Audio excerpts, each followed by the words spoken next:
অনেকক্ষণ ধরে দেখলাম তুই ওর সাথে কথা কইতাছিস, কি কইলি? বুঝতে হবে ব্রো, কি বললাম। সত্যি তুই মানুষকে বোকা বানাইতে পারোস?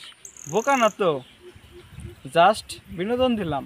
আচ্ছা শিকদার, তুই তো মানুষকে বোকা বানাইতে পারলি, এখন যদি তুই একটা কাজ করতে পারিস তাহলে তুই যা করবি তাই শুনুম। একটু কেন, আরো অনেক কাজ করতে পারবো। আগে বল তোর কাজটা কি? আচ্ছা কাজটা হলো,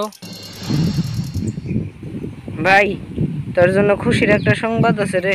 কি খুশির খবর? টাকার খবর নাকি? তুই খালি টাকা টাকা করস। শোন, তুই তো জানোস আমি এলাকার বড় ভাই। বলস কি রে, তুই এলাকার বড় ভাই, তাইলে তোর কাছে নিশ্চিত টাকার অভাব নাই। দূর, তুই খালি টাকা টাকা করস, আমাকে বলতে দিবি তো? আমি জানি তুই কি বলবি। বাহ বাহ, তুই তো মনের খবর জানোস রে। এই কৌশল কবে থেকে শিখলি? এটা আবার শিখতে হয়, মাথায় ঘিলু আছে না, একটু জোর দিলেই বোঝা যায় কে কি বলতে চায়। আচ্ছা তাহলে বল তো, আমি তোরে কি কইতাইছি? বলতে পারি, তবে আমার একটা শর্ত আছে। তোর তো অনেক উন্নতি হইছে রে।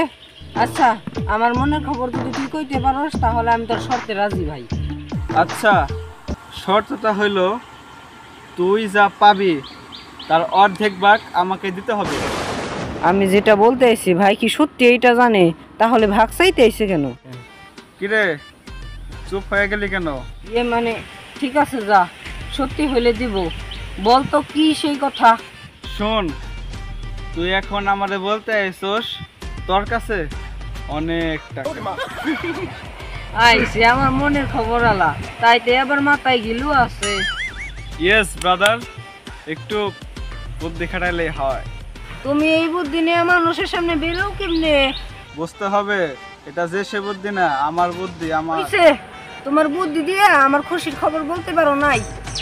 পারি নাই মানে সত্যি পারি নাই, তাহলে তুই কর।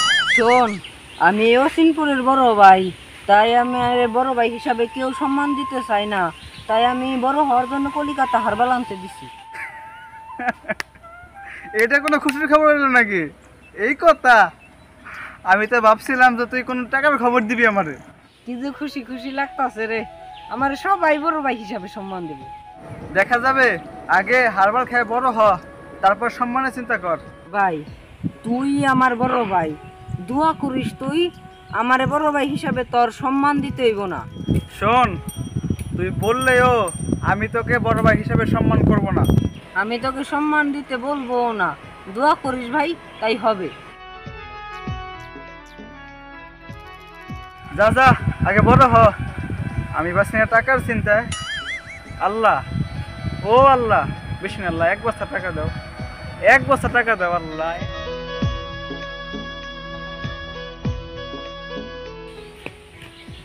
ওই শোন এদিকা, তোর সাথে কিছু কথা আছে। আসসালামু আলাইকুম বড় ভাই, বলেন। বাহ বাহ, হারবাল খাওয়ার আগে এত সম্মান।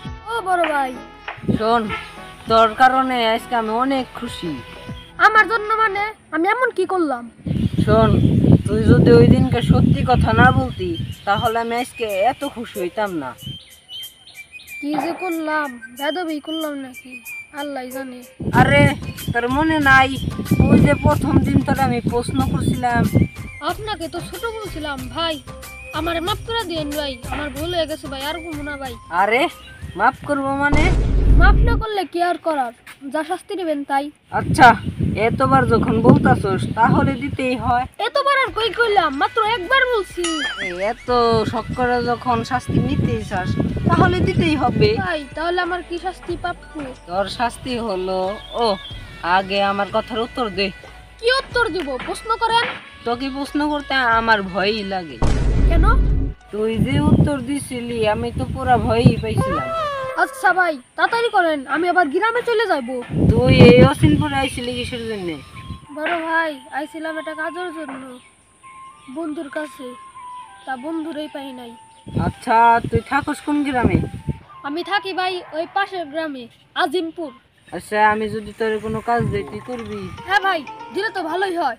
তোর শাস্তি হিসাবে আজকে থেকে তুই আমার সাথে থাকবি।